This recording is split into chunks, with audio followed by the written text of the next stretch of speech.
ನನ್ಮೆಯ 10ನೇ ತರಗತಿಯ ವಿದ್ಯಾರ್ಥಿಗಳೇ, ಎಲ್ಲರಿಗೂ ಕೂಡ ಈ ವಿಡಿಯೋ ತರಗತಿಗೆ ಸ್ವಾಗತ. ನನ್ನ ಹೆಸರು ಪದ್ಮಾವತಿ ಎಜಿಎಂ, ಗಣಿತ ಸಹ ಶಿಕ್ಷಕಿ, ಶ್ರೀ ಅಮೃತೇಶ್ವರ ಪ್ರೌಢಶಾಲೆ ನೇರ್ಲಿಗೆರೆ. ಮೊದಲನೇದಾಗಿ 10ನೇ ತರಗತಿಯ ಭಾಗ 1ರಲ್ಲಿ ಅಧ್ಯಾಯ 1 ಸಮಾಂತರ ಶ್ರೇಣಿ. ಇಲ್ಲಿ ಮುಖ್ಯವಾಗಿ ನಾವು ಸಮಾಂತರ ಶ್ರೇಣಿಯನ್ನು ತಿಳ್ಕೊಳ್ಳೋಕ್ಕಿಂತ ಮೊದಲನೇದಾಗಿ ಈ ಸಮಾಂತರ ಶ್ರೇಣಿಯಲ್ಲಿ ಬರುವಂತಹ ಕೆಲವು ಮೂಲ ಪರಿಕಲ್ಪನೆಗಳ ಬಗ್ಗೆ ನಾವು ತಿಳ್ಕೊಳ್ಬೇಕಾಗುತ್ತೆ. ಏನಂದ್ರೆ ವಿನ್ಯಾಸ, ಅಥವಾ ಇದನ್ನು ನಾವು ಇಂಗ್ಲಿಷ್ನಲ್ಲಿ ಪ್ಯಾಟ್ರನ್ ಅಂತ ಹೇಳಿ ಕರೆಯಲ್ಪಡ್ತೀವಿ. ಪ್ಯಾಟ್ರನ್ ಅಥವಾ ವಿನ್ಯಾಸ, ಇದನ್ನು ನಾವು ನಮ್ಮ ಪ್ರತಿನಿತ್ಯ ಜೀವನದಲ್ಲಿ ಯಾವುದೇ ಒಂದು ವಸ್ತುವನ್ನು ತಗೊಂಡ್ರು ಕೂಡ ಅದರಲ್ಲಿ ನಾವು ಗಮನಿಸ್ತಾ ಹೋಗ್ತೀವಿ. ಏನಿರ್ಬೋದು, ಉದಾಹರಣೆಗೆ ನಮ್ಮ ಸುತ್ತಮುತ್ತಲಿನಲ್ಲಿ ಇರುವಂತಹ ಮರದಲ್ಲಿ ಇರುವಂತಹ ಎಳೆಗಳಾಗಿರಬಹುದು, ಅಥವಾ ಮರದಲ್ಲಿ ಬರುವಂತಹ ಎಲೆಗಳು, ಅವುಗಳನ್ನು ಪ್ರತಿಯೊಂದನ್ನು ಕೂಡ ನಾವು ವಿನ್ಯಾಸವನ್ನು ನೋಡಿದರೆ ಒಂದೇ ರೀತಿಯಲ್ಲಿ ನಮಗೆ ಕಾಣಲ್ಪಡುತ್ತೆ. ಹಾಗೆಯೇ ನಮ್ಮ ಏನು ಪ್ರತಿನಿತ್ಯ ಬಳಸುವಂತಹ ಹೂವು ಆಗಿರಬಹುದು, ಆ ಹೂವಿನ ದಳವನ್ನು ಕೂಡ ನೋಡಿದ್ರು ನಮಗೆ ಅದರ ಪ್ಯಾಟರ್ನ್ ಅಥವಾ ವಿನ್ಯಾಸ ಒಂದೇ ರೀತಿಯಲ್ಲಿ ನಮಗೆ ಕಾಣಲ್ಪಡುತ್ತೆ. ಹಾಗಾಗಿ ಇಲ್ಲಿ ನಾವು ಮುಖ್ಯವಾಗಿ ವಿನ್ಯಾಸಕ್ಕೆ ನಾವು ಹೆಚ್ಚು ಆದ್ಯತೆಯನ್ನು ಕೊಡಲ್ಪಡ್ತೀವಿ. ಈ ಸಮಾಂತರ ಶ್ರೇಣಿಯನ್ನು ನಾವು ಇಂಗ್ಲಿಷ್ನಲ್ಲಿ ಅರ್ಥಮೆಟಿಕ್ ಪ್ರೋಗ್ರೆಷನ್ ಅಂತ ಹೇಳಿ ಕರಿತೀವಿ. ಅರ್ಥಮೆಟಿಕ್ ಪ್ರೋಗ್ರೆಷನ್, ಇದನ್ನು ಶಾರ್ಟ್ ಆಗಿ AP ಅಂತಲೂ ಕೂಡ ಕರೆಯಲ್ಪಡ್ತೀವಿ. ಹಾಗಾದ್ರೆ ಈ ವಿನ್ಯಾಸ ಅಂದ್ರೆ ಏನು ಅಂತ ತಿಳ್ಕೊಂಡ್ವಿ. ಹಾಗೆಯೇ G.H. ಹಾರ್ಡಿ ಅನ್ನುವಂತಹ ಮ್ಯಾಥಮೆಟಿಷಿಯನ್ ಏನು ಹೇಳ್ತಾನೆ ಅಂದರೆ, ಅವನದೇ ಆದಂತಹ ಒಂದು ವ್ಯಾಖ್ಯಾನ ಹೇಳಲ್ಪಡ್ತಾನೆ, ದ ಆರ್ಟ್ ಆಫ್ ಮ್ಯಾಥಮೆಟಿಕ್ಸ್. ಅಂದರೆ ವಿನ್ಯಾಸ ಅನ್ನೋದೇನು, ದ ಆರ್ಟ್ ಆಫ್ ಮ್ಯಾಥಮೆಟಿಕ್ಸ್. ಹಾಗೆಯೇ ಸ್ಟೀನ್ ಅನ್ನುವಂತಹ ಇನ್ನೊಬ್ಬ ಮ್ಯಾಥಮೆಟಿಷಿಯನ್ಸ್ ಏನು ಹೇಳಲ್ಪಡ್ತಾನೆ ಅಂದರೆ, ಸೈನ್ಸ್ ಇಸ್ ಎ ಮ್ಯಾಥಮೆಟಿಕ್ಸ್, ಅಥವಾ ಸೈನ್ಸ್ ಈಸ್ ಎ ಪ್ಯಾಟರ್ನ್, ಗಣಿತ ವಿನ್ಯಾಸದ ವಿಜ್ಞಾನ ಅಂತಲೂ ಕೂಡ ಅವನದೇ ಆದಂತಹ ಹೇಳಿಕೆಯನ್ನು ಕೊಡಲ್ಪಡ್ತಾನೆ. ಹಾಗಾಗಿ ಈ ಮ್ಯಾಥಮೆಟಿಕ್ಸ್ ಅನ್ನುವಂಥದ್ದು ತುಂಬ ಬ್ಯೂಟಿಫುಲ್ ಆಗಿರುವಂತಹ ಸಬ್ಜೆಕ್ಟ್ ಆಗಿದೆ. A mathematician like a painter or a poet, ಅಥವಾ ಮೇಕ್ ಪ್ಯಾಟರ್ನ್ ಅಂತ ಹೇಳಿಬಿಟ್ಟು ಇನ್ನೊಬ್ಬ ಮ್ಯಾಥಮೆಟಿಷಿಯನ್ಸು ಅವನದೇ ಆದಂತಹ ವಾಕ್ಯಗಳನ್ನು ಹೇಳಲ್ಪಡ್ತಾರೆ. ಹಾಗಾದ್ರೆ ಈಗ ನಾವು ವಿನ್ಯಾಸ ಅನ್ನುವುದು ಏನು ಅಂತ ಅರ್ಥ ಮಾಡ್ಕೊಂಡ್ವಿ. ಈ ಸಮಾಂತರ ಶ್ರೇಣಿಯಲ್ಲಿ ಸಂಖ್ಯೆಗಳ ವಿನ್ಯಾಸ, ಇಲ್ಲಿ ನೋಡಿ ಸಂಖ್ಯೆಗಳ ವಿನ್ಯಾಸ ಅಂತ ಇದೆ. ಹಾಗಾದ್ರೆ ಏನು ಸಂಖ್ಯೆಗಳ ವಿನ್ಯಾಸ? ಈಗ ಉದಾಹರಣೆಗೆ 1 4 9 16 n² ಅಂತ ಇದೆ. ಇಲ್ಲಿ ನಾವು ಮುಖ್ಯವಾಗಿ ತಗೊಂಡಿರುವಂಥದ್ದು ಸ್ವಾಭಾವಿಕ ಸಂಖ್ಯೆಗಳು. ಆದರೆ ಇಲ್ಲಿ ಕ್ರಮವಾಗಿ 1 2 3 4 ಅನ್ನುವಂತಹ ಸ್ವಾಭಾವಿಕ ಸಂಖ್ಯೆಗಳನ್ನ ತಗೊಂಡಿಲ್ಲ. ಆದರೆ ಇಲ್ಲಿ ನಾವು ತಗೊಂಡಿರೋದು ಸ್ವಲ್ಪ ಅಬ್ಸರ್ವ್ ಮಾಡಿ, ಸಂಖ್ಯೆಗಳನ್ನ 1 4 9 16 ಅಂತ ಇದೆ. ಈ ಸಂಖ್ಯೆಗಳನ್ನ ನಾವು ಗಮನದಲ್ಲಿ ತಗೊಂಡಾಗ ಇವುಗಳು ಏನಾಗಿದೆ ಅಂದ್ರೆ ವರ್ಗ ಸಂಖ್ಯೆಗಳಾಗಿದೆ ಅಥವಾ ಸ್ಕ್ವೇರ್ ಆಗಿದೆ ಅಂತ ಕರಿತೀವಿ. ಫಾರ್ ಎಕ್ಸಾಂಪಲ್, ಸಂಖ್ಯೆ 1 ತಗೋಣ, ಇದರ ಸಮ ಅಪವರ್ತನ 1 × 1 ಅಂತ ಹೇಳಲ್ಪಡ್ತೀವಿ. ಅದೇ ರೀತಿಯಾಗಿ ನಂತರ ಸಂಖ್ಯೆ 4 ತೆಗೆದುಕೊಳ್ಳೋಣ, ಇದರ ಅಪವರ್ತನ 2 × 2 ಅಂತ ಹೇಳಿ ತೆಗೆದುಕೊಳ್ತೀವಿ. ಹಾಗೆಯೇ 9 ತೆಗೆದುಕೊಂಡಾಗ ಇದರ ಸಮ ಅಪವರ್ತನ 3 × 3 ಅಂದ್ರೆ 3 3 9. ಅದೇ ರೀತಿಯಾಗಿ 16 ತಗೊಂಡಾಗ ಇದರ ಸಮ ಅಪವರ್ತನ 4 4 16. ಹಾಗಾದ್ರೆ ಮಕ್ಕಳೇ, ಇದರ ಮುಂದಿನ ಸಂಖ್ಯೆಯನ್ನ ನೀವೇ ಹೇಳಲ್ಪಡ್ತೀರಲ್ವಾ? ಹಾಗಾದ್ರೆ ಮುಂದಿನ ವರ್ಗ ಸಂಖ್ಯೆ ಯಾವುದು? 25. ಇದರ ಸಮ ಅಪವರ್ತನ ವೆರಿ ಗುಡ್ 5 × 5. ಹಾಗಾದ್ರೆ ಈ ಸಂಖ್ಯೆಗಳನ್ನ ಬರ್ಕೊಂಡು ಈ ವಿನ್ಯಾಸವನ್ನು ನಾವು ಬರೆದಾಗ ಅಲ್ಲಿಗೆ ಏನಾಗುತ್ತೆ, n² ಅಂತ ಹೇಳಿ ಕರೆಯಲ್ಪಡ್ತೀವಿ. ನೀವು n ಅನ್ನ ಯಾವುದಾದ್ರೂ ಸಂಖ್ಯೆಯನ್ನು ತೆಗೆದುಕೊಳ್ಳಿ, ಆ ಸಂಖ್ಯೆಯನ್ನ ಡಬಲ್ ಮಾಡ್ತಾ ಹೋದಾಗ ನಮಗೇನು ಬರುತ್ತೆ, ವರ್ಗ ಸಂಖ್ಯೆಗಳು ಬರ್ತಾ ಹೋಗುತ್ತೆ.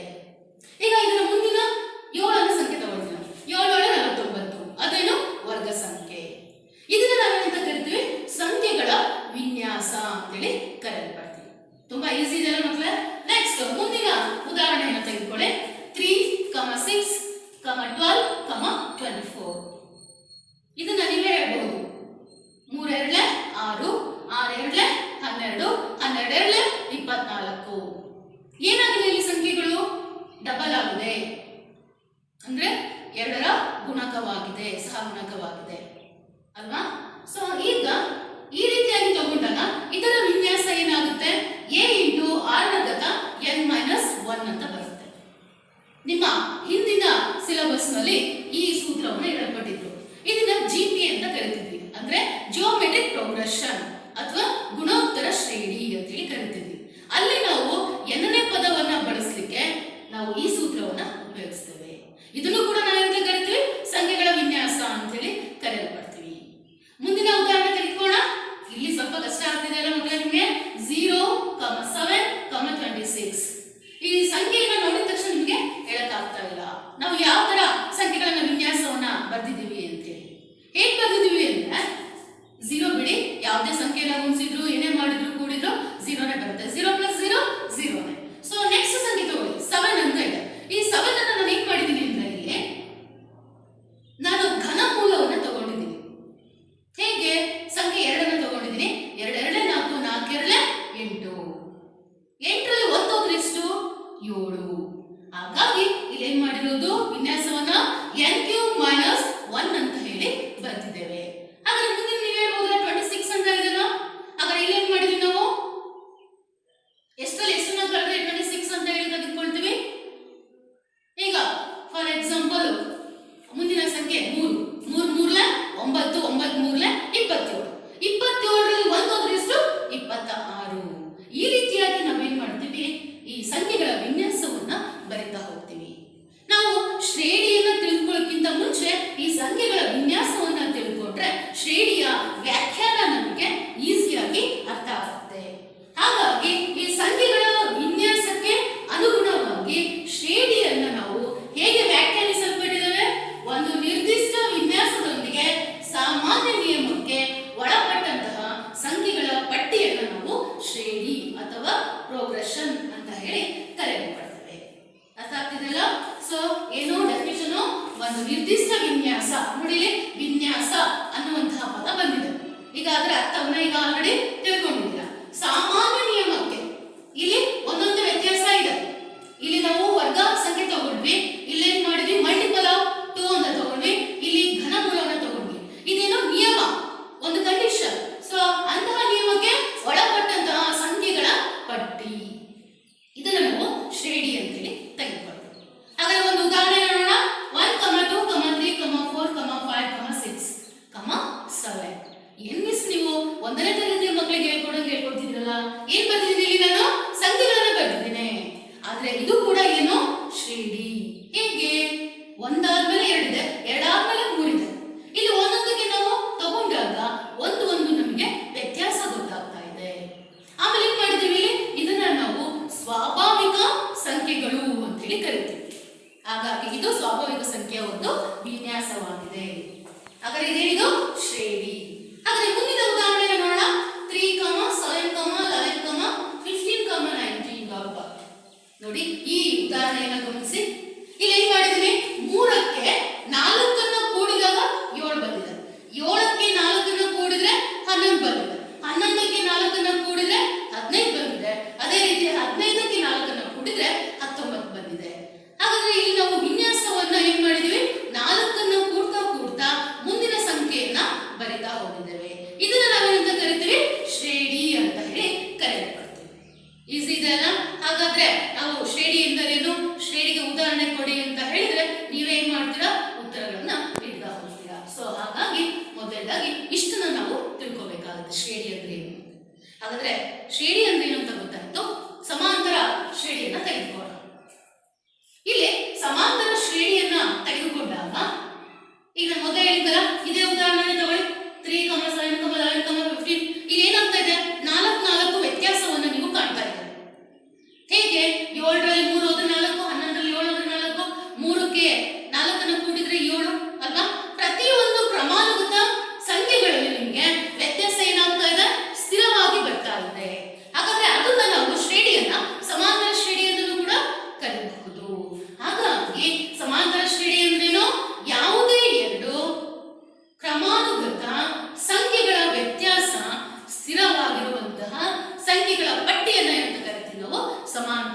ಶ್ರೇಣಿ ಅಥವಾ ಆರ್ಥಮೆಟಿಕ್ ಪ್ರೋಗ್ರೆಷನ್ ಅಂತ ಹೇಳಿ ಕರೆಯಲಾಗುತ್ತೆ. ಹಾಗಾದ್ರೆ ಹೆಸರಲ್ಲೇ ಇದೆ ಅಲ್ವಾ ಸಮಾಂತರ. ಫಾರ್ ಎಕ್ಸಾಂಪಲ್ ಕಮಲ. ಕಮಲ ಅಂದ್ರೇನು? ನೀರಿನಲ್ಲಿ ಬೆಳೆಯುವಂಥದ್ದು. ಸೊ ಅದನ್ನ ನಾವು ನೈದಿಲೆ ಅಂತಲೂ ಕೂಡ ಕರೆಯಲ್ಪಡ್ತೀವಿ ಅಲ್ವಾ. ಹಾಗೇನೆ ಇಲ್ಲಿ ಸಮಾಂತರ, ಸಮ ಪ್ಲಸ್ ಅಂತರ, ಸಮಾಂತರ. ಏನಂದ್ರೆ ಪ್ರತಿಯೊಂದು ಕ್ರಮಾನುಗತ ಸಂಖ್ಯೆಗಳಿಗೆ ನಡುವೆ ವ್ಯತ್ಯಾಸ ಏನಾಗ್ತದೆ? ಸ್ಥಿರವಾಗಿ ಬರ್ತದೆ, ಅಂತರ ಸಮವಾಗ್ತಾ ಇದೆ. ಸೊ ಹಾಗಾಗಿ ಇದನ್ನ ಸಮಾಂತರ ಅಂತೇಳಿ ಕರಿತೀವಿ. ಇದನ್ನ ನೀವು ಕನ್ನಡದಲ್ಲಿ ತೆಗೆದುಕೊಂಡ್ರೆ ಸ್ವರ್ಣ ದೀರ್ಘ ಸಂಧಿ ಅಂತ ಹೇಳಿ ಕರಿತೀವಿ ಅಂತ ಅನ್ಸುತ್ತೆ ಅಲ್ಲ? ಹೌದು. ಸೊ ಹಾಗಾಗಿ ಸಮ ಪ್ಲಸ್ ಅಂತರ ಅಂತ ಹೇಳಿ ನಾವು ಬರ್ಕೊಂಡಿದ್ದೇವೆ. ಈಗ ಇನ್ನೂ ಈಸಿಯಾಗಿ ಅರ್ಥ ಆಗ್ತಿದೆಯಲ್ಲ ನಿಮಗೆ? ಹಾಗಾದ್ರೆ ಒಂದು ಉದಾಹರಣೆಯನ್ನು ತೆಗೆದುಕೊಳ್ಳೋಣ. ಮಿಸ್ ಇಲ್ಲಿ ನೀವು ತಗೊಂಡಿದ್ರಲ್ಲ, ಇದೇ ಉದಾಹರಣೆಯನ್ನು ತಗೋಬೇಕಾ? ಇಲ್ಲ, ನಿಮಗೆ ಯಾವುದು ಈಗ ಆಲ್ರೆಡಿ ಗೊತ್ತಾಗಿದೆ. ಸಮಾಂತರ ಶ್ರೇಣಿ ಅಂದ್ರೆ ಏನು, ಶ್ರೇಣಿ ಅಂದ್ರೆ ಏನು. ಸೊ ಅದನ್ನ ಹೇಗೆ ಬರಿಬೇಕು ಅನ್ನೋದು ಕೂಡ ಗೊತ್ತಾಗಿದೆ. ಹಾಗಾಗಿ ನಾನು ತಗೊಂಡಿರುವಂತಹ ಉದಾಹರಣೆ ತಗೋಬೇಕಂತೇನಿಲ್ಲ, ನಿಮಗೆ ಬೇಕಾಗಿರುವಂತಹ ಉದಾಹರಣೆಯನ್ನು ತಗೊಳ್ಳಿ. ಆದ್ರೆ ಅಲ್ಲಿ ವ್ಯತ್ಯಾಸ ಏನಾಗಿರ್ಬೇಕು? ಸ್ಥಿರವಾಗಿರ್ಬೇಕು. ನಾನು ತಗೊಂಡಿರುವಂತಹ ಉದಾಹರಣೆ 2, 4, 6, 8, 10. ಇಲ್ಲಿ ನೋಡಿ ಡಾಟ್ ಡಾಟ್ ಹಾಕ್ತಿದ್ದೀರಲ್ವಾ? ಸೊ ಇದೇನಾಗುತ್ತೆ? ಇದರ ಮುಂದಿನ ಸಂಖ್ಯೆಗಳು ಮುಂದುವರಿತಾ ಹೋಗುತ್ತೆ. ನಮಗೆ ಮುಂದಿನ ಸಂಖ್ಯೆಗಳು ಬೇಡ. ಸೊ ನಾವು ಇಷ್ಟು ಸಂಖ್ಯೆಗಳನ್ನ ತೆಗೆದುಕೊಳ್ಳೋಣ. ಈಗ ಇಲ್ಲಿ ಇದು ಸಮಾಂತರ ಶ್ರೇಣಿ ಆಗಿದೆಯೇ? ಹೌದು, ಸಮಾಂತರ ಶ್ರೇಣಿ ಆಗಿದೆ. ಹೇಗೆ ಹೇಳ್ತೀರಾ? ನೋಡೋಣ, ಚೆಕ್ ಮಾಡೋಣ ಒಂದ್ಸಲ. ಹೇಗೆ? ನಮ್ಮ ನಿಯಮವನ್ನು ಉಪಯೋಗಿಸಿಕೊಂಡು ಇಲ್ಲಿ ಚೆಕ್ ಮಾಡ್ತಾ ಹೋಗೋಣ. ಮೊದಲ ಸಂಖ್ಯೆ 2, ಎರಡನೇ ಸಂಖ್ಯೆ ಯಾವುದು? 4, ಮೂರನೇ ಸಂಖ್ಯೆ 6. ಸೊ ಇಲ್ಲಿ ಇದು 2ರ ಮುಂದಿನ ಸಂಖ್ಯೆ 4 ಅಂತ ಕರಿತೀವಿ. ಹಾಗಾದ್ರೆ 4ರ ಹಿಂದಿನ ಸಂಖ್ಯೆ ಯಾವುದು? 2. ಹಾಗಾದ್ರೆ ನಾವೇನ್ ಮಾಡ್ಬೇಕು? ಮುಂದಿನ ಸಂಖ್ಯೆಯಲ್ಲಿ ಹಿಂದಿನ ಸಂಖ್ಯೆಯನ್ನ ಕಳೆಯಲ್ಪಡಬೇಕು. ಹಾಗಾದ್ರೆ ಏನಾಯ್ತು? 4ರಲ್ಲಿ 2 ಹೋದ್ರೆ ಎಷ್ಟು? 2. ಅದೇ ರೀತಿ 6ರಲ್ಲಿ 4 ಹೋದ್ರೆ 2. ನೆಕ್ಸ್ಟ್ ಮುಂದಿನ ಸಂಖ್ಯೆ ನೀವು ಚೆಕ್ ಮಾಡಿ. 8ರಲ್ಲಿ 6 ಹೋದ್ರೆ 2, 10ರಲ್ಲಿ 8 ಹೋದ್ರೆ 2. ಸೊ ಇಲ್ಲಿ ನಿಮಗೆ ತೆಗೆದುಕೊಂಡಾಗ ಏನ್ ಬರ್ತಾ ಇದೆ? ಕಳೆದಾಗ ಸ್ಥಿರವಾಗಿರುವಂತಹ ಸಂಖ್ಯೆ ಬರ್ತಾ ಇದೆ. ಯಾವುದು? 2, 2, 2 ಅಂತ ಸ್ಥಿರವಾದ ಸಂಖ್ಯೆ ಬರ್ತಾ ಇದೆ ಅಲ್ವಾ? ಸೊ ಹಾಗಾಗಿ ಇದನ್ನ ನಾವೇನಂತ ಕರಿತೀವಿ? ಸಮಾಂತರ ಶ್ರೇಣಿ ಅಂತೇಳಿ ಕರೆಯಲ್ಪಡ್ತೀವಿ. ಹಾಗಾದ್ರೆ ಈ ಸಮಾಂತರ ಶ್ರೇಣಿಯಲ್ಲಿ ಮೊದಲ ನಾವು ಕೆಲವೊಂದು ಪದಗಳ ಅರ್ಥಗಳನ್ನು ತಿಳ್ಕೊಳ್ಳೋಣ. ಈ 2 ಅನ್ನೋದೇನು? ಮೊದಲ ಪದ. ಇದನ್ನ ನಾವು ಎ, ಸ್ಮಾಲ್ ಲೆಟರ್ ಎ ಎಂಬ ಅಕ್ಷರದಿಂದ ಸೂಚಿಸಲ್ಪಡ್ತೇವೆ. ಹೀಗೆ ನೀವು ಕಳೆದಾಗ ಬಂದಿರುವಂತಹ ಸ್ಥಿರ ಸಂಖ್ಯೆ ಏನಿದೆಯಲ್ಲ, ಸೊ ಅದನ್ನ ಸಾಮಾನ್ಯ ವ್ಯತ್ಯಾಸ ಅಥವಾ ಕಾಮನ್ ಡಿಫರೆನ್ಸ್ ಅಂತ ಹೇಳಿ ಕರೆಯಲ್ಪಡ್ತೀವಿ. ಇದನ್ನ ಸ್ಮಾಲ್ ಡಿ ಎಂಬ ಅಕ್ಷರದಿಂದ ಸೂಚಿಸಲ್ಪಡ್ತೀವಿ. ಹಾಗಾಗಿ ಡಿ ಇಸ್ ಈಕ್ವಲ್ ಟು ಏನು? 2. ಅರ್ಥ ಆಗಿದೆ ಅಲ್ವಾ? ಸೊ ಹಾಗಾಗಿ ಮೊದಲ ಪದ ಎ, ಸಾಮಾನ್ಯ ವ್ಯತ್ಯಾಸ ಏನು? ಡಿ. ಇದು ತುಂಬಾ ಇಂಪಾರ್ಟೆಂಟ್. ಈ ಪದಗಳ ಬಗ್ಗೆ ನಿಮಗೆ ಗೊತ್ತಿರಬೇಕು. ಹಾಗಾದ್ರೆ ಇಲ್ಲಿ ನಾನು ಒಂದು ಸಮಾಂತರ ಶ್ರೇಣಿನ ತೆಗೆದುಕೊಳ್ತೀನಿ. ಇಲ್ಲೇನು 2, 4, 6, 8 ಅಂತ ಬರ್ತದಲ್ಲ, ಅದ್ರ ಬದಲಾಗಿ ನಾನು A1 ಸಾಂಕೇತಿಕವಾಗಿ A1, A2, A3 ಅಂತೇಳಿ ತೆಗೆದುಕೊಳ್ತೀನಿ. ಹೀಗೆ ತೆಗೆದುಕೊಂಡಾಗ ಸಂಖ್ಯೆಗಳನ್ನು ಎಲ್ಲಿ ತನಕ ನಾವು ಬರೀಬಹುದು? ಎನ್ನನೇ ಪದ ತನಕ ನಾವು ಬರೀಬಹುದು. ಹಾಗಾದ್ರೆ ಕೊನೆ ಸಂಖ್ಯೆ ಏನಾಗುತ್ತೆ? AN ಅಂತ ಹೇಳಿ ಬರೀತೀವಿ. ಹಾಗಾದ್ರೆ ಇಲ್ಲಿ A1 ಅಂದ್ರೇನು? ಮೊದಲನೇ ಪದ. A2 ಅಂದ್ರೇನು? ಎರಡನೇ ಪದ. So next AN is equal to ಎನ್ನನೇ ಪದ ಅಲ್ವಾ? ಕೊಟ್ಟಿರುವಂತಹ ಸಮಾಂತರ ಶ್ರೇಣಿಯ ಯಾವುದೇ ಆಗಿರಬಹುದು, ಅದರಲ್ಲಿ ಸಾಮಾನ್ಯ ವ್ಯತ್ಯಾಸವನ್ನ ಕಂಡುಹಿಡಿಯಬೇಕು ಅಂದ್ರೆ ಮೊದಲದಾಗಿ D is equal to A2 minus A1. ಇದರ ಅರ್ಥ ಏನಂದ್ರೆ ಕೊಟ್ಟಿರುವಂತಹ ಸಮಾಂತರ ಶ್ರೇಣಿಯಲ್ಲಿ ಮುಂದಿನ ಸಂಖ್ಯೆಯಿಂದ ಹಿಂದಿನ ಸಂಖ್ಯೆಯನ್ನ ಕಳೀತಾ ಹೋಗ್ಬೇಕು. ಹಾಗಾಗಿ ಸಾಂಕೇತಿಕವಾಗಿ A2 ಮೈನಸ್ A1, ಅದೇ ರೀತಿ A3 ಮೈನಸ್ A2, ಹಾಗೆ A4 ಮೈನಸ್ A3. ಹೀಗೆ ನಾವು ಕಳೀತಾ ಹೋದಾಗ ನಮ್ಗೆ ಏನಾಗುತ್ತೆ? ಅಲ್ಲಿ ವ್ಯತ್ಯಾಸ ಬರುವಂತದ್ದು ಸ್ಥಿರವಾಗಿರುತ್ತೆ. ಹಾಗಾಗಿ ಅದನ್ನ ನಾವು ಸಾಮಾನ್ಯ ವ್ಯತ್ಯಾಸ ಅಂತ ಹೇಳಿ ಕರೆಯಲ್ಪಡ್ತೀವಿ. ಹಾಗಾದ್ರೆ ನೀವು ಏನನ್ನ ನೆನಪಲ್ಲಿ ಇಟ್ಕೊಂಡಿರ್ಬೇಕು? ಮುಂದಿನ ಸಂಖ್ಯೆಯಲ್ಲಿ ಹಿಂದಿನ ಸಂಖ್ಯೆಯನ್ನ ಕಳೀತಾ ಹೋಗ್ಬೇಕು, ಅದು ಸಾಮಾನ್ಯ ವ್ಯತ್ಯಾಸ. ಹಾಗಾಗಿ ಕೊಟ್ಟಿರುವಂತಹ ಸಮಾಂತರ ಶ್ರೇಣಿಯಲ್ಲಿ ಮೊದಲನೇದೇನಾಗಿರುತ್ತೆ? ಮೊದಲ ಪದ ಎ ಅಂತ ಹೇಳಿ ನಾವು ಕರೆಯಲ್ಪಡ್ತೀವಿ. ಹಾಗಾದ್ರೆ ಒಂದು ಉದಾಹರಣೆ ನೋಡೋಣ. ಇಲ್ಲಿ ನೋಡಿ 3 ಅಂತ ಇದೆ. ಇದಕ್ಕೆ ನಾನು ಏನ್ ಮಾಡಿದ್ದೀನಿ? +2 ಅನ್ನ ಕೊಡಲ್ಪಟ್ಟಿದ್ದೀನಿ. ಆಗ ಏನ್ ಬಂತು? 5 ಅಂತ ಬಂತು. ಹಾಗೆ ನೆಕ್ಸ್ಟ್ 2 ಅನ್ನ ಕೂಡಿದ್ರೆ 7 ಅಂತ ಬಂತು. ಇಲ್ಲಿ ನಾನು ಸ್ಥಿರವಾಗಿರುವಂತಹ ಸಂಖ್ಯೆಯನ್ನ ನಾನು ಏನ್ ಮಾಡ್ತಾ ಹೋಗ್ತಾ ಇದ್ದೀನಿ? ಕೂಡ್ತಾ ಹೋಗಿದ್ದೀನಿ. ಹಾಗಾಗಿ 3, 5, 7 ಅಂತ ಬಂತು. ಹಾಗಾದ್ರೆ ಇದು ಸಮಾಂತರ ಶ್ರೇಣಿಯೇ ಅನ್ನೋದನ್ನ ನಾವೇನ್ ಮಾಡ್ಬೇಕಾಗುತ್ತೆ? ಚೆಕ್ ಮಾಡ್ಬೇಕಾಗುತ್ತೆ. ಹಾಗಾಗಿ ಇಲ್ಲಿ ಇದು ಮೊದಲ ಪದ, ಇದರ ಮುಂದಿನ ಸಂಖ್ಯೆ ಯಾವುದು? 5. ಆದ್ರೆ ಮುಂದಿನ ಸಂಖ್ಯೆ ಅಂದ್ರೆ ಯಾವ್ದೀಗ? 5. ಈ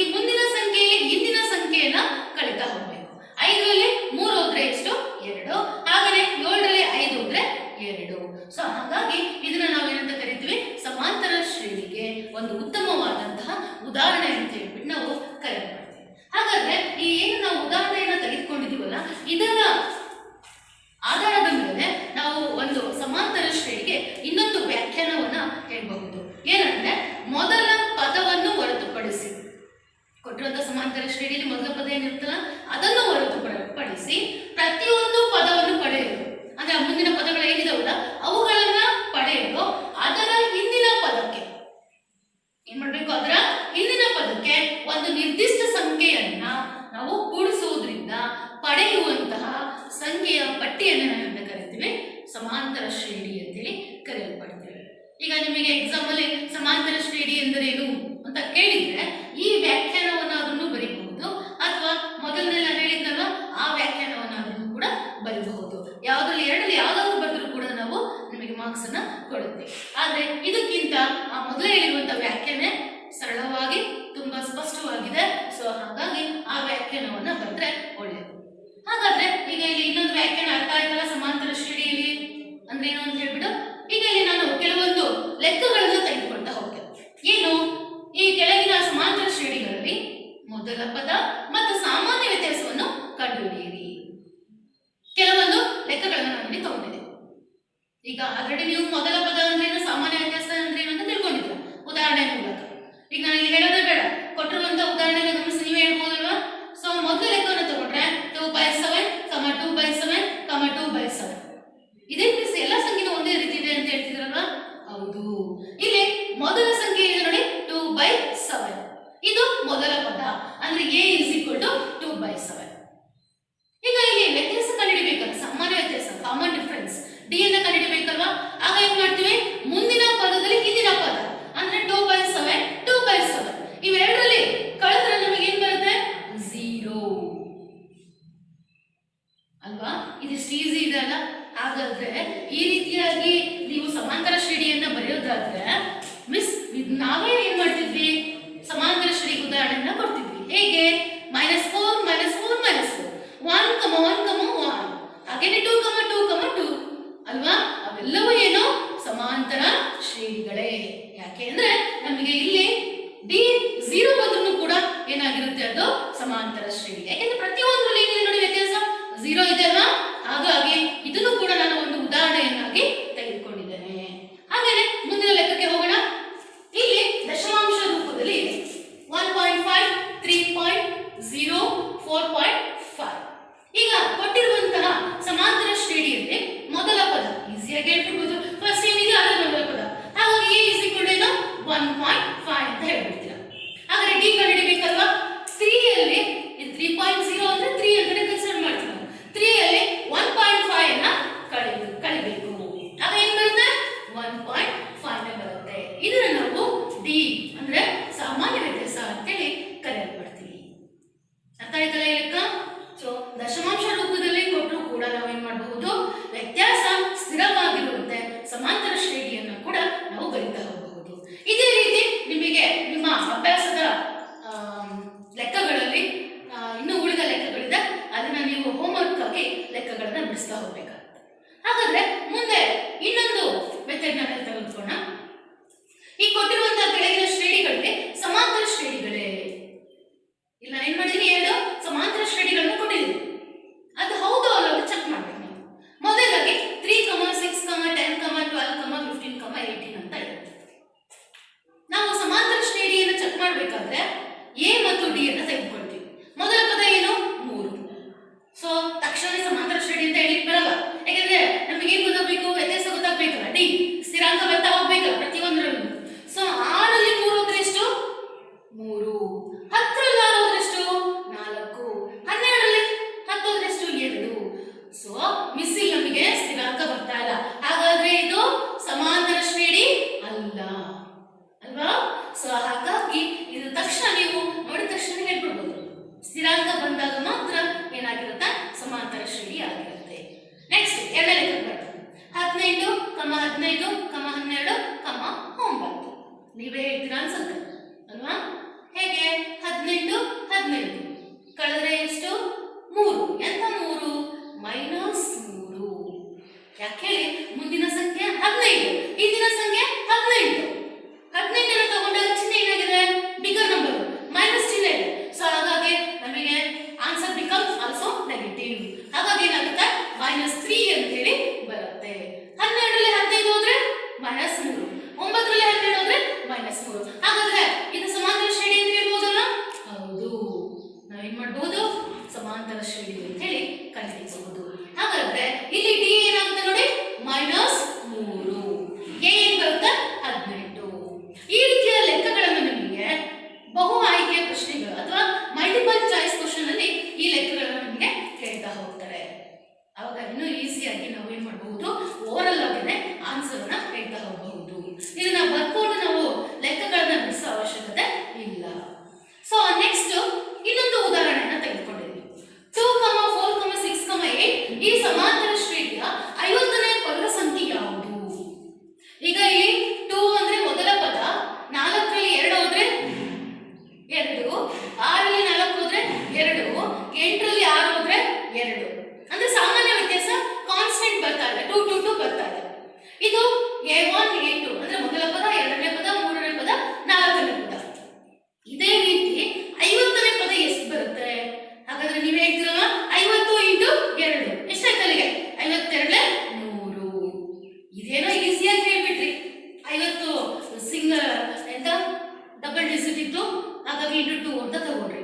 ಅದೇ ರೀತಿ ಇಲ್ಲಿ ನಮಗೆ 3 ಡಿಜಿಟ್ ಇದ್ದಾಗ, ಫಾರ್ ಎಕ್ಸಾಂಪಲ್ 538 ಅಂತ ಇರಬಹುದು, ಅದರ ಪದದ ಸಂಖ್ಯೆಯನ್ನ ಕಂಡುಹಿಡಿಯಿರಿ ಅಂತ ಇರಬಹುದು. ಸೊ ಅಂತಹ ಸಂದರ್ಭದಲ್ಲಿ ನಮಗೇನಾಗುತ್ತೆ ಅಂದ್ರೆ ಸೂತ್ರವನ್ನ ಉಪಯೋಗಿಸಿ ನಾವು ಹೇಳ್ತಾ ಹೋಗ್ಬೇಕಾಗುತ್ತೆ. ಯಾಕೆಂದ್ರೆ ಅಲ್ಲಿ ನೀವು ಗುಣಿಸ್ತಾ ಕೂರ್ಲಿಕ್ಕೆ ಸಮಯವನ್ನ ತಗೊಳುತ್ತೆ. 538 × 2 ಗುಣಿಸ್ಬೇಕು, ಗುಣಿಸಿ ಒಂದು 10 ಮಿನಿಟ್ಸ್ ಗುಣಿಸಿ ಏನ್ ಮಾಡ್ಬೇಕಾಗುತ್ತೆ, ನೀವು ಆನ್ಸರ್ ಅನ್ನ ಹೇಳ್ಬೇಕಾಗುತ್ತೆ. ಸೊ ಅಂತಹ ಸಂದರ್ಭದಲ್ಲಿ ಸಮಯ ವ್ಯಯ ಆಗುತ್ತೆ. ಹಾಗಾಗಿ ಅಂತಹ ಲೆಕ್ಕಗಳನ್ನ ಹೇಗೆ ಬಿಡಿಸ್ಬೇಕು, ಅದಕ್ಕೆ ಮುಂದೆ ಇದೆ ನೋಡಿ, ಇಲ್ಲಿ ನಾವು ಒಂದು ಸೂತ್ರವನ್ನ ಕಂಡುಹಿಡಿತೀವಿ. ಈ ಸೂತ್ರದ ಪ್ರಕಾರ ನಾವು ಈಸಿಯಾಗಿ ಅವರು ಎಷ್ಟೇ ಸಂಖ್ಯೆಯನ್ನು ಕೊಟ್ಟರು ಕೂಡ ಆ ಪದದ ಸಂಖ್ಯೆಯನ್ನು ನಾವೇನ್ ಮಾಡಬಹುದು, ಕಂಡುಹಿಡಿತಾ ಹೋಗ್ಬೇಕು. ಅದಕ್ಕೆ ಏನ್ ಕೊಟ್ಟಿರ್ಬೇಕು, ಸಮಾಂತರ ಶ್ರೇಣಿಯನ್ನ ಕೊಟ್ಟಿರ್ಬೇಕು. ಯಾಕೆಂದ್ರೆ ಎ ಮೊದಲ ಪದ ಬೇಕು, ಮತ್ತೆ ಸಾಮಾನ್ಯ ವ್ಯತ್ಯಾಸ ಬೇಕು. ಹಾಗಾದ್ರೆ ಆ ಸೂತ್ರ ಯಾವುದು? ಬನ್ನಿ ಸ್ವಲ್ಪ ನಾವು ಒಂದು ಉದಾಹರಣೆಯನ್ನು ತೆಗೆದುಕೊಂಡು ಆ ಸೂತ್ರವನ್ನು ಹೇಗೆ ಕಂಡುಹಿಡಿಯೋದು ಅಂತ ಹೇಳಿ ನೋಡ್ತಾ ಹೋಗೋಣ. ಈಗ ನಾನು ಒಂದು ಉದಾಹರಣೆಯನ್ನು ತೆಗೆದುಕೊಂಡಿದ್ದೀನಿ. ಯಾಕೆಂದ್ರೆ ಯಾವುದೇ ಒಂದು ಟಾಪಿಕ್ ಬಗ್ಗೆ ಅಥವಾ ಒಂದು ಕಾನ್ಸೆಪ್ಟ್ ಬಗ್ಗೆ ನಾವು ನಿಮಗೆ ಎಕ್ಸ್ಪ್ಲನೇಷನ್ ಹೇಳಬೇಕು ಅಂತ ಅಂದಾಗ ಅಲ್ಲೇನಾಗುತ್ತೆ, ಒಂದು ಉದಾಹರಣೆಯನ್ನು ತೆಗೆದುಕೊಳ್ಬೇಕು. ಇಲ್ಲ ಅಂದ್ರೆ ಡೈರೆಕ್ಟ್ ಆಗಿ ಸೂತ್ರ A = A + n - 1 × D ಅಂತ ಹೇಳಿದ್ರೆ ನಿಮಗೇನು ಕೂಡ ಅರ್ಥ ಆಗಲ್ಲ. ಹಾಗಾಗಿ ಯಾವುದೇ ಒಂದು ಕಾನ್ಸೆಪ್ಟ್ ಅನ್ನ ಹೇಳಬೇಕಾದ್ರೆ ಉದಾಹರಣೆಯನ್ನು ತೆಗೆದುಕೊಂಡಾಗ ತುಂಬಾ ಈಸಿಯಾಗಿ ನಿಮಗೆ ಅರ್ಥ ಆಗುತ್ತೆ. ಹಾಗಾಗಿ ಇಲ್ಲಿ ನಾನು ತಗೊಂಡುವಂತ ಉದಾಹರಣೆ ಯಾವುದು, 3, 7, 11, 15 ಅಂತ ತಗೊಂಡಿದ್ದೀನಿ. ಇದರಲ್ಲಿ ಮೊದಲನೇ ಪದ 3, ನಾನು ಹೇಳದೆ ಬೇಡ, ನೀವೇ ಹೇಳ್ಬಿಡ್ತೀರಲ್ಲ. ಸೊ ಡಿ ಏನಾಗುತ್ತೆ, 4, 11ರಲ್ಲಿ 7 4, 15ರಲ್ಲಿ 11 4 ಅಲ್ವಾ? ಹಾಗಾಗಿ ಇದೇನಿದು ಸಮಾಂತರ ಶ್ರೇಣಿ ಅಂತ ಹೇಳ್ಬಿಟ್ಟು ನಾವು ಕರೆ ಮಾಡ್ತೀವಿ. ಈಗ ಈ ಕೊಟ್ಟಿರುವಂತ ಉದಾಹರಣೆ ಏನ್ ತಗೊಂಡಿದ್ದೀನಲ್ಲ, ಇದನ್ನ ನಾನು ಸಾಂಕೇತಿಕವಾಗಿ ಬರೀತಾ ಹೋಗ್ತೀನಿ.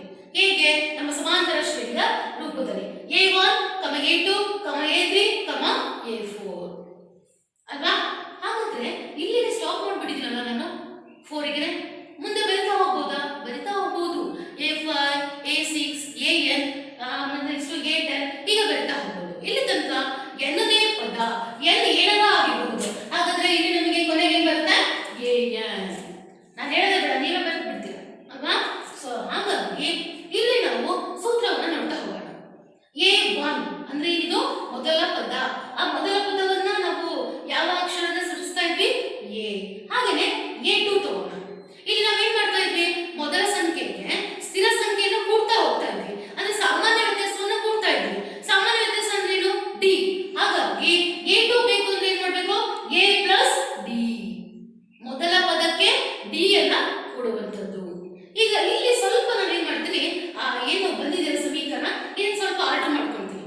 ಹೇಗೆ, ಇಲ್ಲಿ ಯಾವುದು ಏನು ಇಲ್ಲ ಅಂದ್ರೆ ಒಂದಿದೆ ಅಂತ ಅರ್ಥ, ಸ್ಥಿರಾಂಕ ಸಂಖ್ಯೆ ಇದೆ ಅಂತ ಅರ್ಥ, ಸಹಗುಣಕ ಅಲ್ವಾ? ಹಾಗಾಗಿ A + 2 - 1 × D ಅಂತ ಬರುತ್ತೆ. ಇಲ್ಲಿ 0 ಆಗ್ಬಿಟ್ಟಿದೆ D, ಹಾಗಾಗಿ 1, ನೆಕ್ಸ್ಟ್ ಏನು 2, ನೆಕ್ಸ್ಟ್ 3, ನೆಕ್ಸ್ಟ್ 4 ಹಿಂಗ್ ತಗೊಳ್ತಾ ಹೋಗ್ತೀನಿ. ಹಾಗಾಗಿ ಇಲ್ಲಿ ನಾನು ಬದಲಾವಣೆ ಮಾಡಿರೋದು ಏನಾಗಿದೆ, A + 2 - 1 × D ಅಂತ ಆಗಿದೆ. ಹಾಗಾದ್ರೆ ಮೂರನೇ ಪದವನ್ನು ಹೆಂಗ್ ತಗೊಳ್ಳೋದು, ಎರಡನೇ ಪದ ಇದ್ದಾಗ D ಅನ್ನ ಕೂಡಿದ್ವಿ. ಹಾಗಾದ್ರೆ ಇದಕ್ಕೆ ಇನ್ನೊಂದು D ಅನ್ನ ಹಾಕಿದ್ರೆ ನಮಗೆ ಮೂರನೇ ಪದ ಬರುತ್ತಲ್ಲ. ಸೊ ಹಾಗಾಗಿ A3 = A +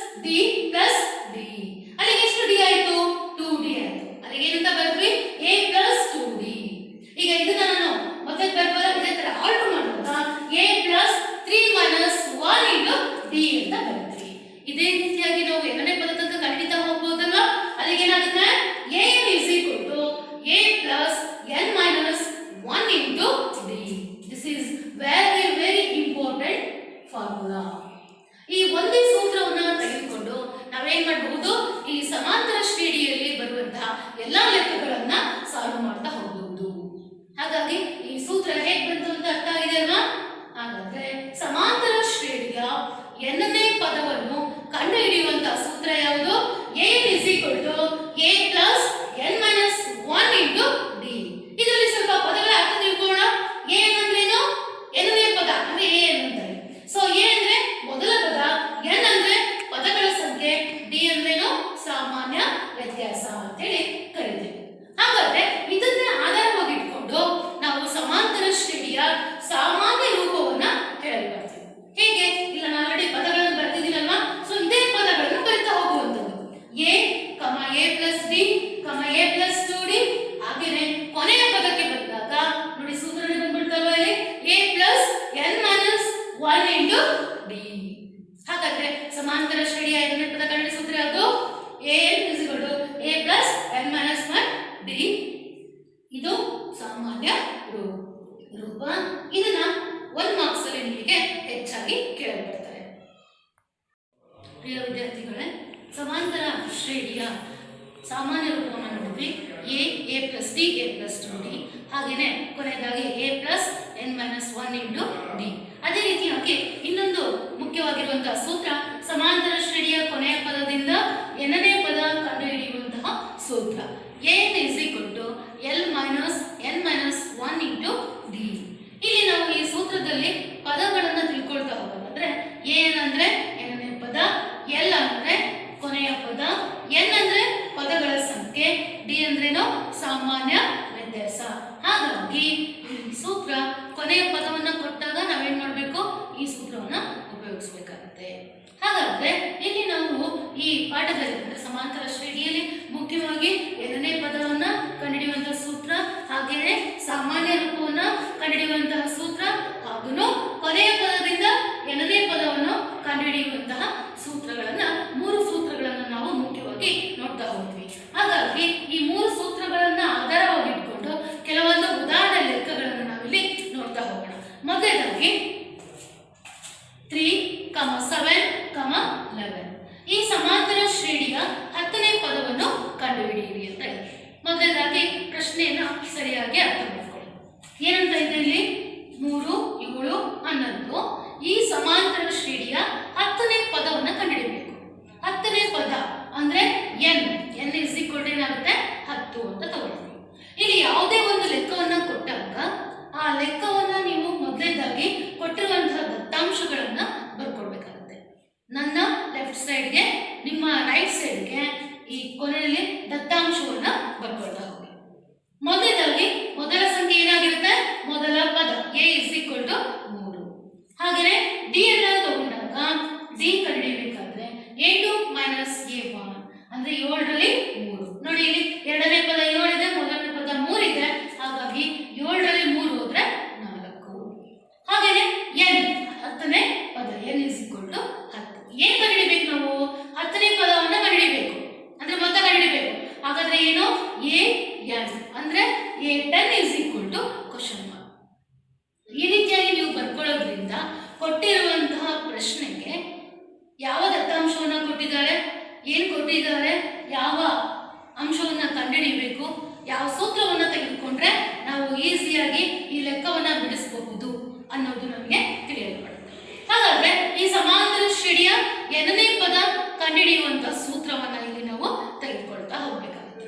ಯಾವುದದು? ಈಗ already ಕಲಿತಿಲ್ಲ. an is equal to a plus n minus 1 into d. ಈಗ ದತ್ತಾಂಶವನ್ನು ಬರ್ಕೊಂಡಿದ್ದೀರಲ್ವಾ? ಈ ದತ್ತಾಂಶಗಳನ್ನ ಆಧಾರವಾಗಿ ಇಟ್ಕೊಂಡು ಈ ಸೂತ್ರದಲ್ಲಿ ಏನ್ ಮಾಡ್ತಾ ಹೋಗೋಣ? ಅನ್ವಯ ಮಾಡ್ತಾ ಹೋಗೋಣ. ಅಲ್ಲಿಗೆ ನಾನು ನೋಡಿ a n ಅಂತ ಇದೆ. n ಇರೋ ಕಡೆ ಏನನ್ನ ಆದೇಶಿಸ್ತೀನಿ? 10. a 10. a ಅಂದ್ರೆ 3 ಪ್ಲಸ್ಗೆ ಪ್ಲಸ್, n ಅಂದ್ರೆ 10 ಮೈನಸ್ 1, d ಅಂದ್ರೆ ಎಷ್ಟಿದೆ ಇಲ್ಲಿ? 4 ಇಂಟು 4. ನೋಡಿ ಇಲ್ಲಿ ಇಂಟು ಇದೆ, ಮತ್ತೆ ಯಾವುದೇ ಬೇರೆ ಚಿಹ್ನೆ ಇಲ್ಲ. ಈಗ ನಂತರ ಈ 10 minus 1 ಇದೆಯಲ್ಲ, ಇಂಟು 4 ಇದೆ. ಈ ಬ್ರಾಕೆಟ್ ಇಂದ ಹೊರ ತೆಗೆದುಕೊಳ್ಳೋಣ. ಅಲ್ಲಿಗೆ ಏನಾಗುತ್ತೆ 3 ಪ್ಲಸ್ 10ರಲ್ಲಿ 1 ಹೋದ್ರೆ 9 ಇಂಟು 4. ಸೊ ಅಲ್ಲಿಗೆ 3 ಪ್ಲಸ್ 9 ನಾಲ್ಕು 36. 36 ಪ್ಲಸ್ 3 39. ಹಾಗಾದ್ರೆ ಈ ಕೊಟ್ಟಿರುವಂತಹ ಪ್ರಶ್ನೆಯಲ್ಲಿ 10ನೇ ಪದ ಎಷ್ಟಿದೆ? A10 is equal to 39. ಅರ್ಥ ಆಗಿದೆ ಅಲ್ವಾ? ಸೊ ಈ ರೀತಿಯ ಪ್ರಶ್ನೆಗಳು ನಿಮಗೆ ಎಕ್ಸಾಮ್ ಅಲ್ಲಿ 2 ಮಾರ್ಕ್ಸ್ಗೆ ಕೇಳಲ್ಪಡ್ತಾರೆ. ಸೊ ಹಾಗಾಗಿ ಇದು ಲೆಕ್ಕಗಳು ತುಂಬಾ ಇಂಪಾರ್ಟೆಂಟ್. ನಂತರ ಮುಂದಿನ ಲೆಕ್ಕಕ್ಕೆ ಹೋಗೋಣ. ಇಲ್ಲಿ ಮುಂದಿನ ಲೆಕ್ಕ ಅದೇ ರೀತಿಯಾಗಿ ಇಲ್ಲ, ಮೊದಲ ಲೆಕ್ಕ ಇರೋ ತರನೇ ಇಲ್ಲ, ಸ್ವಲ್ಪ ಏನಾಗಿದೆ ಇಲ್ಲಿ ಬದಲಾವಣೆಯನ್ನು ನಾವು ನೋಡ್ತೇವೆ. ನೀವು ಯಾವುದೇ ಒಂದು ಪ್ರಶ್ನೆಯನ್ನು ಕೊಟ್ಟಾಗ ಕ್ವಶನ್ನ ಸರಿಯಾಗಿ ಓದ್ಕೋಬೇಕಾಗುತ್ತೆ. ಮೊದಲೇನು 21, 18, 15 ಈ ಸಮಾಂತರ ಶ್ರೇಣಿಯ ಎಷ್ಟನೇ ಪದವು -81 ಆಗಿದೆ ಅಂತ ಇದೆ. ಇಲ್ಲಿ ನಮಗೆ ಎಷ್ಟನೇ ಪದ ಅಂತ ಕೇಳಿದ್ದಾರೆ. ಹಾಗಾದ್ರೆ ನಾವೇನ್ ಮಾಡೋಣ? ದತ್ತಾಂಶವನ್ನು ಒಂದ್ಸಲ ಬರ್ಕೊಂಡ್ಬಿಡೋಣ ಅಲ್ವಾ? ಹಾಗಾದ್ರೆ A is equal to 21, D is equal to ಏನು? ಮುಂದಿನ ಪದದಲ್ಲಿ ಹಿಂದಿನ ಪದ ಅಂದ್ರೆ 18 - 21. ಇಲ್ಲಿ ಕಳೆಬೇಕು, ಮೈನಸ್ ಚಿಹ್ನೆ ಇರೋದ್ರಿಂದ 21 18 ಅಂದ್ರೆ 3. ದೊಡ್ಡ ಸಂಖ್ಯೆ ಯಾವ್ದಿದೆ? 21 ಇದೆ. ಚಿಹ್ನೆ ಯಾವ್ದಿದೆ? ಮೈನಸ್ ಇದೆ. ಸೊ ಹಾಗಾಗಿ ಏನ್ ಬರುತ್ತೆ?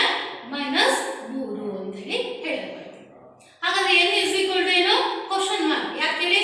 ಎಷ್ಟನೇ ಪದವು ಅಂತ ಕೇಳಿದೆ ಅಂದ್ರೆ n ಅನ್ನು ನಾವು ಕಂಡುಹಿಡಿಯಬೇಕು. ನಂತರ ಆ ಪದ ಎಷ್ಟನೇ ಪದ ಮೊತ್ತ ಇದೆಯಲ್ಲ n ಅದೆಷ್ಟಿದೆ? -81 ಅಂತ ಹೇಳಿ ನಾವು ತಗೊಳ್ತೀವಿ. ಈ ರೀತಿಯಾಗಿ ಮೊದಲನೇದಾಗಿ ದತ್ತಾಂಶವನ್ನ ಬರ್ಕೋಬೇಕು. ಇದಕ್ಕೆ ಏನಾದರೂ ಬೇರೆ ಸೂತ್ರ ಇದೆಯಾ? ಇಲ್ಲ. ನಾವು ಮೊದಲನೇದಾಗಿ ತಗೊಂಡಿರೋದು ಯಾವುದು?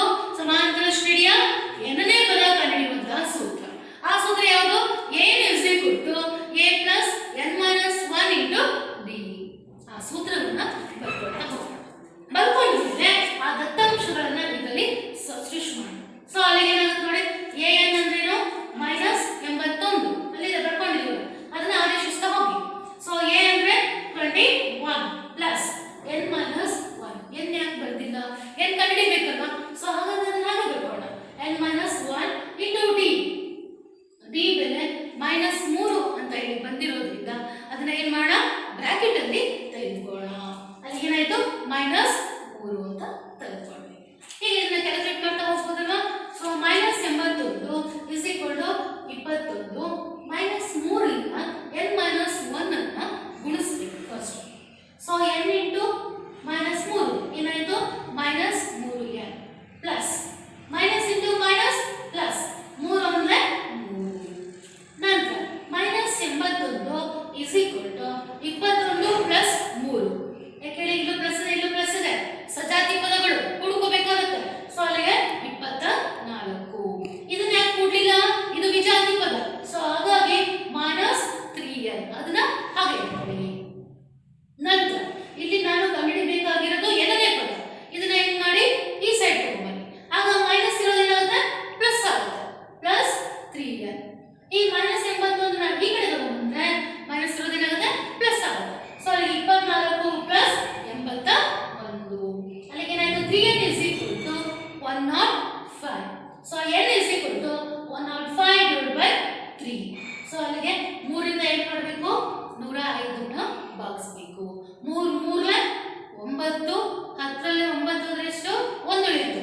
ಸೊ ಅಲ್ಲಿಗೆ ಎಷ್ಟಾಯ್ತು? 15. ಹಾಗಾದ್ರೆ 3 ಎಷ್ಟೇ 15? 3 5 15. n is equal to ಎಷ್ಟು ಬರುತ್ತೆ? 35. ವಿದ್ಯಾರ್ಥಿಗಳೇ, 1 ಮತ್ತು 2ನೇ ಉದಾಹರಣೆ ಲೆಕ್ಕಗಳನ್ನು ನೋಡಿದ್ವಿ. ಅದೇ ರೀತಿಯಾಗಿ 3ನೇ ಲೆಕ್ಕಕ್ಕೆ ಹೋಗೋಣ. ಈ 3ನೇ ಲೆಕ್ಕ ಸ್ವಲ್ಪ ಏನಾಗಿದೆ ಅಂದರೆ ಬದಲಾವಣೆ ಆಗಿದೆ.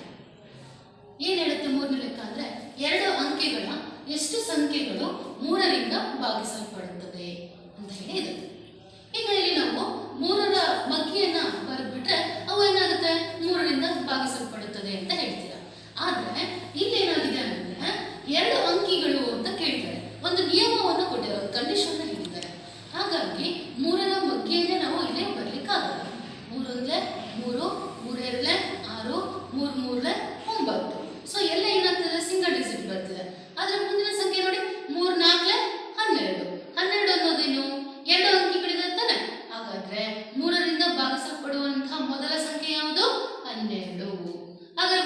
ಸಂಖ್ಯೆಗಳನ್ನ ಮುಂದಿನ ಬಗ್ಗೆಯನ್ನ ಬರ್ಬಿಟ್ರೆ ಮುಗ್ದೋಯ್ತು. 3 5 15, 3 18. ಎಲ್ಲಿಯ ತನಕ ಬರೀಬೇಕು ನಾವು? 100ರ ಒಳಗಿನ ಬರೀಬೇಕು. ಯಾಕೆ ಹೇಳಿ? 100 ಅನ್ನೋದೇನು 3 ಅಂಕಿಗಳನ್ನ ಒಳಗೊಂಡಿರುವಂಥದ್ದು. 101, 102 ಅದನ್ನ ತೆಗೆದುಕೊಳ್ಳಂಗಿಲ್ಲ. ಅದರ ಹಿಂದಿನ ಸಂಖ್ಯೆ ಯಾವುದು? 100ದ್ದು 99 ಅಂತೇಳಿ ಕರೀತಾರೆ. ಇದು 3ರಿಂದ ಭಾಗ ಆಗುತ್ತಾ? ಭಾಗ ಆಗುತ್ತೆ. ಹಾಗಾಗಿ 99ನೇ ನಾವೇನಂತ ತಗೊಂಡಿದ್ದೀವಿ? ಕೊನೆಯ ಪದ ಅಂತೇಳಿ ಹೇಳಲ್ಪಟ್ಟಿದ್ದೀವಿ. ಹಾಗಾದ್ರೆ ನಾವು ಸಮಾಂತರ ಶ್ರೇಣಿ ಬರ್ತಿರೋದು ಏನಾಗಿದೆ? 12, 15, 18, ... 99 ಅಂತೇಳಿ ತಗೊಳ್ತೀವಿ. ಇದು ಸಮಾಂತರ ಶ್ರೇಣಿನ? ಹೌದು. 15ರಲ್ಲಿ 12 ಹೋದ್ರೆ 3, ಅದೇ ರೀತಿ 18ರಲ್ಲಿ 15 ಹೋದ್ರೆ 3 ಅಲ್ವಾ? ಹಾಗಾದ್ರೆ ಕೊನೆಯ ಪದ ಏನಂದ್ರೆ ಎಷ್ಟು? 99. ಮೊದಲ ಪದ ಏನು? 12. ಹಾಗಾಗಿ ಇದನ್ನೇನಂತ ಕರಿತೀವಿ? ಸಮಾಂತರ ಶ್ರೇಣಿ ಅಂತ ಹೇಳ್ಬಿಟ್ಟು ನಾವು ಕರೆಯಲ್ಪಡ್ತೀವಿ. ನಾನು ಮೊದಲೇ ಹೇಳಿದೆ, ಯಾವುದೇ ಒಂದು ಪ್ರಶ್ನೆಯನ್ನ ಕೊಟ್ಟಾಗ ನಾವೇನ್ ಮಾಡಬೇಕು? ದತ್ತಾಂಶವನ್ನ ಒಂದು ಕಡೆ ಬರ್ಕೊಳ್ತಾ ಹೋಗ್ಬೇಕು. ನಮಗೆ ಲೆಕ್ಕ ಈಸಿ ಆಗುತ್ತೆ. ಹಾಗಾದ್ರೆ ಈ ಸಮಾಂತರ ಶ್ರೇಣಿಯನ್ನು ಉಪಯೋಗಿಸಿಕೊಂಡು ದತ್ತಾಂಶವನ್ನ ಬರೆಯಬೇಕಾದ್ರೆ a = 12, d = 3. ಹೇಗೆ? 15ರಲ್ಲಿ 12 ಹೋದ್ರೆ 3, 18ರಲ್ಲಿ 15 ಹೋದ್ರೆ 3. ಸೊ ಹಾಗಾಗಿ d = 3 ಅಂತೇಳಿ ಕರೆಯಲ್ಪಡ್ತೀವಿ. ಈ 99 ಇದೆಯಲ್ಲ, ಅದೇನದು? a ಕೊನೆಯ ಪದ. a = 99. ಆಗ ಏನ್ ಕಂಡುಹಿಡಿಯಬೇಕು ನಾವು? ಎಷ್ಟು ಸಂಖ್ಯೆಗಳು ಅಂದ್ರೆ ಪದಗಳ ಸಂಖ್ಯೆ. ನಮ್ಮ ಸೂತ್ರದಲ್ಲಿ n ಅಂದ್ರೆ ಪದಗಳ ಸಂಖ್ಯೆ. ಈ n ಅನ್ನು ನಾವು ಕ್ಯಾಲ್ಕುಲೇಟ್ ಮಾಡಬೇಕು. ಹಾಗಾಗಿ n ಕ್ವಶನ್ ಮಾರ್ಕ್ ಅಂತ ತಗೊಂಡಿದ್ದೀವಿ. ಇದಕ್ಕೆ ಬೇರೆ ಸೂತ್ರ ಏನಾದ್ರು ಇದೆಯಾ? ಇಲ್ಲ. ಇದಕ್ಕೆ ಏನ್ ಮಾಡಬೇಕು? ಸಮಾಂತರ ಶ್ರೇಣಿಯ n ನೇ ಪದ ಕಂಡುಹಿಡಿಯುವಂತ ಸೂತ್ರವನ್ನ ಇಲ್ಲಿ ನಾವು ತೆಗೆದುಕೊಳ್ಬೇಕು. ಯಾವುದು? a = a + n - 1 × d. ಏನು ದತ್ತಾಂಶ ಬರ್ಕೊಂಡಿದೀವಲ್ಲ, ಆ ದತ್ತಾಂಶಗಳನ್ನ ಏನ್ ಮಾಡೋಣ? ಇದರಲ್ಲಿ ಆದೇಶಿಸ್ತಾ ಹೋಗೋಣ.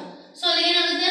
a ಅಂದ್ರೆ 99, a ಅಂದ್ರೆ 12 + n - 1, d ಅಂದ್ರೆ 3. ಇಲ್ಲಿ ಯಾವುದೇ ರೀತಿಯ ನೆಗೆಟಿವ್ ಅಂಕಿಗಳು ನಮಗೆ ಬಂದಿಲ್ಲ. ಹಾಗಾಗಿ ಕ್ಯಾಲ್ಕುಲೇಷನ್ ಏನಾಗುತ್ತೆ? ಈಸಿಯಾಗಿ ಆಗುತ್ತೆ. ಹಾಗಾದ್ರೆ ಈ 99 ಹಾಗೆ ಇರ್ಲಿ. ಈ 12ಅನ್ನ ಈ ಸೈಡ್ ತಗೋಣ. ಇದೇನಿದೆ? ಪ್ಲಸ್ ಇದೆ ಅಲ್ವಾ? ಸೊ ಈ ಕಡೆ ತಗೊಂಡ್ರೆ ಏನಾಗುತ್ತೆ? ಮೈನಸ್ ಆಗುತ್ತೆ. ಹಾಗಾಗಿ 99 - 12 ಅಂತ ಬರ್ಕೊಂಡಿದ್ದೀವಿ. = n - 1 ಹಾಗೆ ಇರ್ಲಿ × 3. ಅಲ್ಲಿಗೆ 99ರಲ್ಲಿ 12 ಹೋದ್ರೆ 87. ಅಲ್ಲಿಗೆ n - 1 × 3. ಈ 3ನ ಏನ್ ಮಾಡ್ತೀನಿ ಅಂದ್ರೆ ನಾನು 87ರ ಛೇದಕ್ಕೆ ತೆಗೆದುಕೊಂಡು ಬರ್ತೀನಿ. ಸೊ ಅಲ್ಲಿಗೆ 87/3 = n - 1. ಅಲ್ಲಿಗೆ 3ರಿಂದ 87 ಭಾಗ ಆಗುತ್ತಾ? ಪೂರ್ಣವಾಗಿ ಭಾಗ ಆಗುತ್ತೆ. 3 2 6. ಎಷ್ಟು ಉಳಿತು? 8ರಲ್ಲಿ 6 ಹೋದ್ರೆ 2. ಹಾಗಾದ್ರೆ 27 ಆಯ್ತಲ್ವಾ? ಇದು 3 3 27. ಆಗ ಪೂರ್ಣವಾಗಿ ಭಾಗ ಆದಾಗ ಬಂದಿರೋದು 29. ಈ n - 1 ಹಾಗೆ. So 29 = n - 1. ಹಾಗಾದ್ರೆ ಈಗ ನಮಗೆ ಬೇಕಾಗಿರೋದು n ಬೆಲೆ ತಾನೆ? -1 ಈ ಕಡೆ ತಗೊಂಡ್ಬಿಡ. ಅಲ್ಲಿ ಏನಾಗುತ್ತೆ? ಮೈನಸ್ ಇರೋದು ಪ್ಲಸ್ ಆಗುತ್ತೆ. n = 29 + 1. ಅಲ್ಲಿಗೆ ಏನಾಯ್ತು? n = 30. ಹಾಗಾದ್ರೆ ಎರಡು ಅಂಕಿಗಳ ಎಷ್ಟು ಸಂಖ್ಯೆಗಳು? 30 ಸಂಖ್ಯೆಗಳು ಏನಾಗುತ್ತೆ? 3ರಿಂದ ಭಾಗ ಆಗಲ್ಪಡುತ್ತದೆ ಅನ್ನೋದನ್ನ ಈ ಸೂತ್ರದ ಸಹಾಯದಿಂದ ನಾವೇನ್ ಮಾಡ್ತಾ ಹೋಗ್ಬೋದು? ಈಸಿಯಾಗಿ ಕಂಡುಹಿಡಿತಾ ಹೋಗ್ಬಹುದು. ಈ ರೀತಿಯ ಲೆಕ್ಕಗಳನ್ನು ಕೂಡ ನಿಮಗೆ ಏನ್ ಮಾಡ್ತಾರೆ? ಎಕ್ಸಾಮ್ ಅಲ್ಲಿ 2 ಮಾರ್ಕ್ಸ್ ಅಲ್ಲಿ ಇದನ್ನ ಕೇಳಲ್ಪಡ್ತಾರೆ. ಇದಲ್ಲದೆ ನೀವು ಹೈಯರ್ ಲೆವೆಲ್ ಹೋದಾಗ ಕಾಂಪಿಟೇಟಿವ್ ಎಕ್ಸಾಮ್ಸ್ ಅಲ್ಲೂ ಕೂಡ ಈ ತರ ಕ್ವಶನ್ಸ್ ಗಳನ್ನ ನಿಮಗೆ ಕೇಳ್ತಾರೆ. ಆಗ ಫಾರ್ಮುಲಾ ನಿಮಗೆ ಕರೆಕ್ಟಾಗಿ ಗೊತ್ತಿದ್ರೆ ಕ್ಯಾಲ್ಕುಲೇಟ್ ಮಾಡಿಬಿಟ್ಟು ಈಸಿಯಾಗಿ ನಾವೇನ್ ಮಾಡಬಹುದು? ಎಷ್ಟು ಸಂಖ್ಯೆಗಳು ಅನ್ನೋದನ್ನ ಕಂಡುಹಿಡಿತಾ ಹೋಗಬಹುದು. ಇದುವರೆಗೂ ನಾವೇನ್ ಮಾಡಿದ್ವಿ? ಸೂತ್ರವನ್ನ ತೆಗೆದುಕೊಂಡು ಲೆಕ್ಕವನ್ನ ಬಿಡಿಸ್ತಾ ಹೋದ್ವಿ. ಹಾಗೇನೆ ಅದೇ ರೀತಿಯಾಗಿ ಒಂದು ವರ್ಕಿಂಗ್ ಲೆಕ್ಕವನ್ನ ತೆಗೆದುಕೊಂಡು ಈ ಸೂತ್ರವನ್ನ ಬಳಸಿಕೊಂಡು ಹೇಗೆ ನಾವು ಕಂಡುಹಿಡಿಯುವಂಥದ್ದು. ಯಾಕೆಂದ್ರೆ ಇದುವರೆಗೂ ನಾವು ಸಂಖ್ಯೆಗಳನ್ನ ಕೊಟ್ಟಿದ್ರು, ಆ ಸಂಖ್ಯೆಗಳನ್ನ a d ಎಲ್ಲ ಬರ್ಕೊಂಡು ಕ್ಯಾಲ್ಕುಲೇಟ್ ಮಾಡಿದ್ವಿ. ಆದ್ರೆ ಇಲ್ಲಿ ನಿಮಗೆ ಸಮಾಂತರ ಶ್ರೇಣಿಯನ್ನ ಕೊಟ್ಟಿರೋದಿಲ್ಲ. ಆ ಸಮಾಂತರ ಶ್ರೇಣಿಯನ್ನ ನಾವೇನ್ ಮಾಡ್ಬೇಕು? ಕೊಟ್ಟಿರುವಂತಹ ದತ್ತ ಪ್ರಶ್ನೆಯಲ್ಲಿ ಅಥವಾ ವರ್ಕಿಂಗ್ ಲೆಕ್ಕದಲ್ಲಿ ನಾವು ಸಮಾಂತರ ಶ್ರೇಣಿಯನ್ನ ಬರ್ಕೊಂಡು ಕ್ಯಾಲ್ಕುಲೇಟ್ ಮಾಡ್ತಾ ಹೋಗ್ಬೇಕು. ನೋಡೋಣ ಆ ಕ್ವಶನ್ ಯಾವುದು ಅಂತ. ನಂತರ 4ನೇ ಪ್ರಶ್ನೆ. ಒಂದು ಹೂವಾಸಿನ ಮೊದಲನೇ ಸಾಲಿನಲ್ಲಿ ನೋಡಿ, ಹೂವಾಸಿನ ಮೊದಲನೇ ಸಾಲಿನಲ್ಲಿ 23 ಗುಲಾಬಿ ಗಿಡಗಳಿವೆ. ಎಷ್ಟಿದಾವೆ? 23 ಗುಲಾಬಿ ಬೆಲೆಗಳಿವೆ. 2ರಲ್ಲಿ 21, ನೆಕ್ಸ್ಟ್ 3ರಲ್ಲಿ 19 ಹೀಗೆ ಮುಂದುವರಿಯುತ್ತದೆ. ಈಗ ನಿಮ್ಗೆ ಕ್ವಶನ್ ಅರ್ಥ ಆಗ್ತಾ ಇದೆ ಅಲ್ವಾ? ಇದೇನಿದು ಸಮಾಂತರ ಶ್ರೇಣಿಯನ್ನು ಬರಲಿಕ್ಕೆ ಕೊಟ್ಟಿರುವಂತಹ ಹಿಂಟು. ಹಾಗಾದ್ರೆ ಈ ಏನು ಗಿಡಗಳ ಸಂಖ್ಯೆ ಇದೆಯಲ್ಲ, ಇದನ್ನ 1 2 3 ಅಂತೇಳಿ ನಾವು ಗಿಡಗಳನ್ನ ಇಡ್ತಾ ಹೋದಾಗ 1ರಲ್ಲಿ 23, 2ನೇದ್ರಲ್ಲಿ 21, ಹಾಗೇನೆ 3ರಲ್ಲಿ 19. ಹೀಗಾದಾಗ ಕೊನೆಯ ಸಾಲಿನಲ್ಲಿ ಅಂದ್ರೆ ಕೊನೆಗೆ ಇಲ್ಲ ನೋಡಿ, ಈ ಲೆಕ್ಕದಲ್ಲಿ 99 ಅನ್ನೋದು ಕೊನೆ ಪದ ಅಂತ ತಗೊಂಡ್ವಲ್ಲ, ಹಂಗೇನೆ ಈ ಗಿಡಗಳನ್ನು ನಾವು ಸಂಖ್ಯೆಯನ್ನು ಇಡಬೇಕಾದ್ರೆ ಕೊನೆ ಸಾಲಿನಲ್ಲಿ ಏನಾಗಿರುತ್ತೆ, ಒಂದು ಗುಲಾಬಿ ಗಿಡಗಳಿರುತ್ತೆ. ಅಂದ್ರೆ ಅದು ಕೊನೆ ಸಂಖ್ಯೆ 5 ಅನ್ನೋದು. ಆ ಆಸಿನಲ್ಲಿರುವ ಸಾಲುಗಳ ಸಂಖ್ಯೆ ಎಷ್ಟು? ನಾವೇನ್ ಮಾಡ್ಬೇಕು, ಸಾಲುಗಳ ಸಂಖ್ಯೆಯನ್ನ ಕಂಡುಹಿಡಬೇಕು. ಇದರಲ್ಲೂ ಕೂಡ ಏನನ್ನು ಕಂಡುಹಿಡಬೇಕಲ್ವಾ? ತುಂಬಾ ಈಸಿ ಇದೆಲ್ಲ. ಕ್ವಶನ್ ಸರಿಯಾಗಿ ಓದ್ಕೊಂಡು ಅರ್ಥ ಮಾಡಿಕೊಂಡ್ರೆ ನಾವು ಸಮಾಂತರ ಶ್ರೇಣಿಯನ್ನ ನಾವೇ ಸ್ವಂತವಾಗಿ ಬರ್ಬಿಟ್ಟು ಏನ್ ಮಾಡಬಹುದು, ಕ್ಯಾಲ್ಕುಲೇಟ್ ಮಾಡ್ತಾ ಹೋಗ್ಬೋದು ಕೊಟ್ಟಿರುವಂತಹ ಕ್ವಶನ್. ಹಾಗಾದ್ರೆ ಇದರಲ್ಲಿ ನಾವು ಮೊದಲನೇದಾಗಿ ಸಮಾಂತರ ಶ್ರೇಣಿಯನ್ನ ಬರ್ಬೇಡ. 1 2 3 ಸಾಲುಗಳಲ್ಲಿ ಏನ್ ಮಾಡಿದ್ವಿ, ಗಿಡಗಳ ಸಂಖ್ಯೆಯನ್ನ ಜೋಡಿಸಲ್ಪಟ್ಟಿದ್ವಿ.